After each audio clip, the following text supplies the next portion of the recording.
পুরনো বছরের শেষ সূর্যোদয়, সূর্যাস্ত ও নতুন বছরের প্রথম সূর্যোদয়কে স্মৃতির পাতায় ধরে রাখতে ব্যাপক প্রস্তুতি কক্সবাজার ও কুয়াকাটা সমুদ্র সৈকতে। 31st নাইট ঘিরে মঙ্গলবার সকাল থেকে উপচে পড়া ভিড় কক্সবাজারের সমুদ্র সৈকতে। পরিবারের সদস্য কিংবা প্রিয়জনকে সাথে নিয়ে উচ্ছ্বাসে মেতেছেন সবাই। লাবণী সিগাল থেকে শুরু করে কলাতলি পয়েন্ট সর্বত্রই পর্যটকে মুখরিত। কেউ ঘোড়ার পিঠে চড়ে, কেউ আবার বিচ বাইকে ছুটে যাচ্ছেন নীল জলরাশিতে, কেউ প্রিয় মুহূর্ত ক্যামেরা বন্দি করছেন মুঠোফোনে। অনেক মানুষ দেখে আরো বেশি ভালো লাগছে। আলহামদুলিল্লাহ ভাই, অনেক অনেক অনেক এনজয় করছি।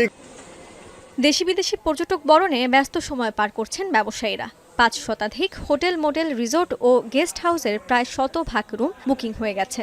পর্যটকদের নিরাপত্তা বিবেচনায় উন্মুক্ত স্থানে 31st নাইটের আয়োজন বন্ধ থাকলেও কিছু তারকা হোটেলে অভ্যন্তরীণ সাংস্কৃতিক অনুষ্ঠান সহ নানা আয়োজন রাখা হয়েছে। বছরের শেষ সূর্যোদয় ও সূর্যাস্ত দেখতে সাগরকন্যা কুয়াকাটায় ভিড় জমিয়েছেন ভ্রমণ পিপাসুরা। সমুদ্র সৈকত সেজেছে অপরূপ সাজে, চাঙ্গা হয়ে উঠেছে পর্যটন নগরীর ব্যবসা বাণিজ্য।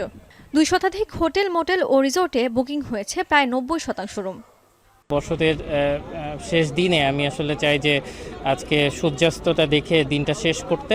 সাগরের ঢেউ, তারপর সূর্যোদয় দেখতে খুব ভালো লাগে, তাই আমরা এখানে আসছি। এখন পর্যন্ত আমাদের মোটামুটি ভালো বুকিং চলে আসছে। আশা করছি বিকেল নাগাদ আরও বুকিং চলে আসবে। তবে গত বছরের চেয়ে এবার পর্যটকের আগমন বেশি ঘটবে বলে আমরা আশা করছি।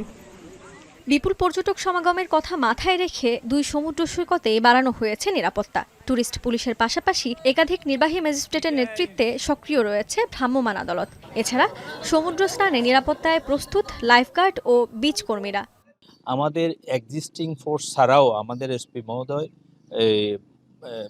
ইয়ার মাধ্যমে রিকুইজিশনের মাধ্যমে টুরিস্ট পুলিশের বিভিন্ন থেকে ওখানে প্রায় 50 জন অফিসার ফোর্স নিয়ে এসে ডিউটি করার জন্য। যারা আসবেন তারা যাতে নিরাপদে ভ্রমণ করতে পারেন এবং তারা যাতে স্বাচ্ছন্দ্যে এই কুয়াকাটার সৌন্দর্যকে উপভোগ করতে পারেন, এই জন্য আমাদের পক্ষ থেকে ব্যাপক প্রস্তুতি রয়েছে।